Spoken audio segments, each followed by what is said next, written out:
पाकिस्तान में खाना जंगी जैसी सूरत हाल। क्या होगा इस मुल्क का?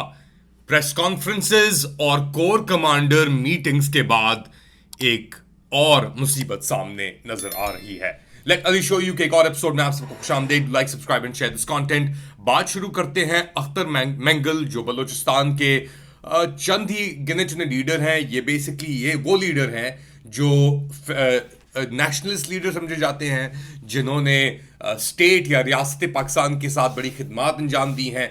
अब दूसरी जानिब वो लोग हैं जो गायब शुदा हैं, जिनके पास ना कोई हकूक हैं, ना कोई रास्ता है उन हकूक को हासिल करने के लिए। मगर अख्तर मेंगल साहब ने पार्लियामान से इस्तीफा दे दिया है, मुस्तफी हो गए हैं, और वो कह रहे हैं कि जी अब क्या होगा और क्यों उन्होंने किया है। क्योंकि उन्होंने जो निज़ाम के अंदर उनका ट्रस्ट था, यकीन था, वो खत्म होकर रह गया है। जरा मुलाहिजा कीजिए में, जहां पर वो असेंबली जो हमारी बच्चों की चीखों पुकार न सुन सके, वो असेंबली जो मेरी बच्चियों पर लाठीचार्ज जो गोलियां बरसाई जाती हैं वो उनको न रोक सके, तो इस असेंबली में बैठना मेरे लिए बहुत मुश्किल होगा। आज ही मैं असेंबली से अपने इस्तीफे का ऐलान करूंगा। जी, तो ये थे अख्तर मेंगल साहब। ऐसे वक्त पे बात कर रहे हैं जब बलूचिस्तान की सिचुएशन, सूरत हाल बहुत ख़राब है। वहाँ पे अफवाज पाकिस्तान के ऊपर और पाकिस्तानी और सूबों से जो आ रहे हैं उनके ऊपर दहशतगर्दी जारी है।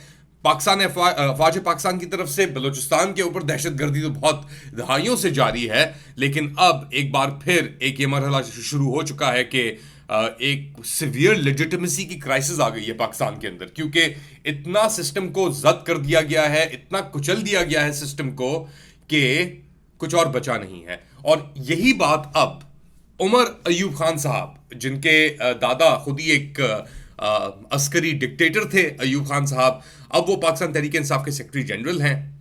Secretary general, not a general. और वो क्या कह रहे हैं इस हालिया सूरत हाल के ऊपर, सुनिए। माफी मांगते हैं सिर्फ अपने रब्बुल इज्जत के सामने, बाकी और किसी से माफी मांगने की बात नहीं है। 9 मई का जो सिलसिला है वो सामने लाएं, वो सीसीटीवी फुटेज लाएं, दूध का दूध पानी का पानी हो जाएगा। पाकिस्तान तहरीक इंसाफ के जितने लोग हैं वो पुरअमन हैं। आज भी हम लोग ये इंशदाद दहशतगर्दी अदालत के सामने है, वो सीसीटीवी फुटेज कहाँ पे है? बात हाथ से निकल चुकी है, और अगर इसी तरह सिचुएशन इसी दिशा पे चलती रही तो फिर चंद महीने तो दूर की बात, हफ्तों की बात भी नहीं लगती। अब तो इस्लामाबाद के अंदर भी जो प्रोटेस्ट डेमोन्स्ट्रेशंस हो रहे हैं, पीडब्ल्यूडी एक ऐसे इदारे हैं पाकिस्तान के अंदर, आप अंदाजा लगा लें, दर्जनों की तादाद में ये इदारे हैं जिनके अंदर किया गया डेवलपमेंट, ये पावर, वाटर, जो यानी मल्टीपल इदारों को बनाया गया, उनके अंदर फिर लोगों को भर्ती किया गया। अब पैसे आपके पास देने के लिए नहीं है, तो पीडब्ल्यूडी को बंद कर दिया गया है। उसके जो दफातर हैं उनके ऊपर शेलिंग हो रही है, क्योंकि जो वहां पे लोग काम कर रहे थे उनको फारिग किया गया। कोई रोजगार नहीं, हजारों की तादाद में लोग वहां पे एम्प्लॉयड थे, अब वो एम्प्लॉयड नहीं है। तो ये प्रोटेस्ट डेमोन्स्ट्रेशन शुरू हुए, फिर फैले शेलिंग हुई। अब ये खबरें आ रही हैं कि जी रिकॉर्ड जो है, क्योंकि उसके अंदर इतना घपला किया गया है, इतने अरबों का उसके अंदर एक डाका मारा गया है, तो और ये सब कुछ ऑडिटर जनरल की रिपोर्ट्स के अराउंड ही हो रहा है। एक बात और याद रखें, हमने देखा कि जो करप्शन के स्कैंडल्स हैं, वीट करप्शन का स्कैंडल हुआ पंजाब हुकूमत, निगरान हुकूमत के अंदर भी, फिर हमने देखे और स्कैंडल्स, पीडब्ल्यूडी का स्कैंडल आ गया सामने। और स्कैंडल्स की जो बात की जा रही है आर्मी के हवाले से लेकर, एक इसके अंदर एक बहुत इंपॉर्टेंट पॉइंट है, वो ये है कि ऑडिटर जनरल की रिपोर्ट के मुताबिक आर्मी का जो ओवरऑल बजट है एक साल का जो निकला है, वो 1.59 खरब, विद दैट इज ट्रिलियन, अरब नहीं खरब, trillion with T, not with B. Budget है उसका 1.59 ट्रिलियन रुपीस एक साल का। पूरे पंजाब का, जो पाकिस्तान सबसे बड़ा सूबा है, और आर्मी की तादाद आप देख लेना, लेट्स से 2.5 करोड़ रुपए कनेक्टेड, 2.5 करोड़ लोग कनेक्टेड है आर्मी से इनडायरेक्टली और डायरेक्टली, अफवाज पाकिस्तान से, खानदान, बिजनेसेस, व्हाट नॉट। और इसका बजट है 1.59 ट्रिलियन रुपीस। दूसरी जानिब पंजाब का बजट है 1.4647 खरब रुपए, और उसकी आबादी है जी, तकरीबन 100 मिलियन। तो आप अंदाजा लगा लें, आर्मी अफवाज पाकिस्तान का बजट और उनको खर्च करने की कैपेसिटी पंजाब के प्रोविंस से ज्यादा है, और उसके बावजूद पंजाब में डाके डल रहे हैं। फॉर एग्जाम्पल, अब ये जो सब्सिडी की बात की थी 2 माह की, अपने वोट बैंक को मुस्तहकम रखने के लिए, उसको IMF ने आगे कह दिया कि आप क्या सठिया गए, आप लोग कौन सी दुनिया में रह रहे हैं आपने अगर ये करना है तो ये लें, और तोहफे आपके लिए ये, और आपके ऊपर लगेंगे फिर ड्यूटीज और सैंक्शंस और लेवीज जो हमने लगानी है आपके साथ में करना है वो हम करेंगे।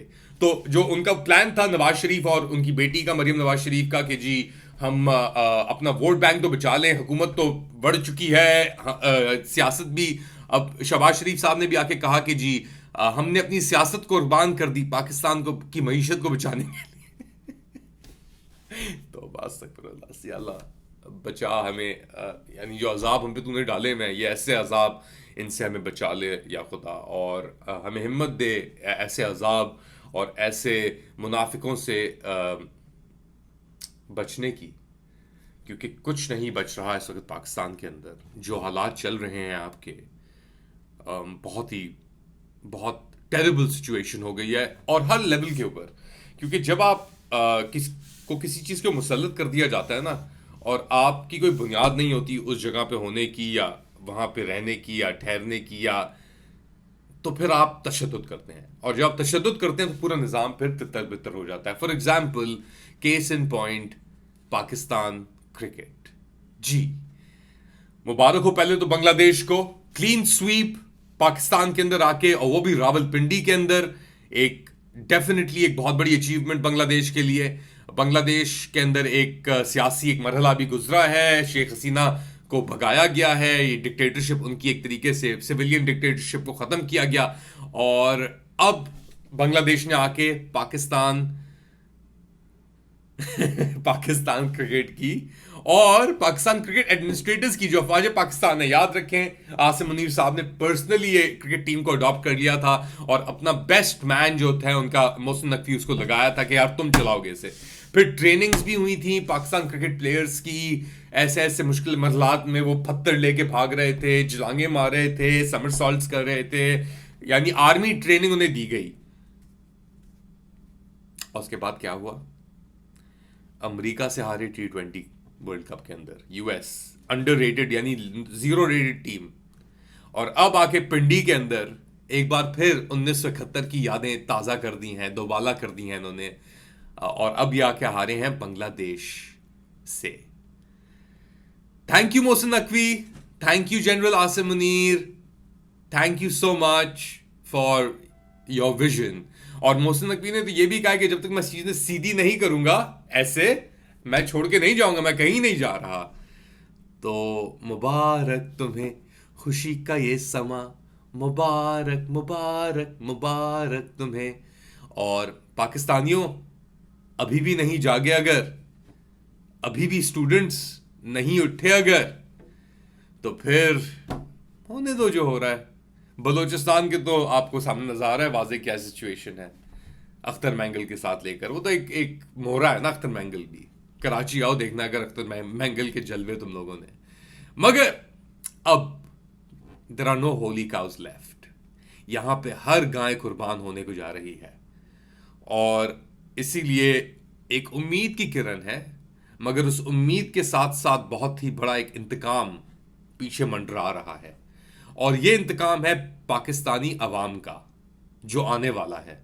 और ये इंतकाम, ये गुस्सा, ये बर्बरियत जब आया होगी उन लोगों पे जिन्होंने 2.5 साल से कुछ नहीं छोड़ा पाकिस्तान के अंदर। ये अभी हमें नीचे लेके चले गए हैं मौत की तरफ, मगर हम इतनी आसानी से मरने वाले नहीं हैं, क्योंकि जो चीज नीचे जाती है वो हमेशा ऊपर आती है। अपना ख्याल रखिएगा, अगली बार तक अल्लाह हाफिज।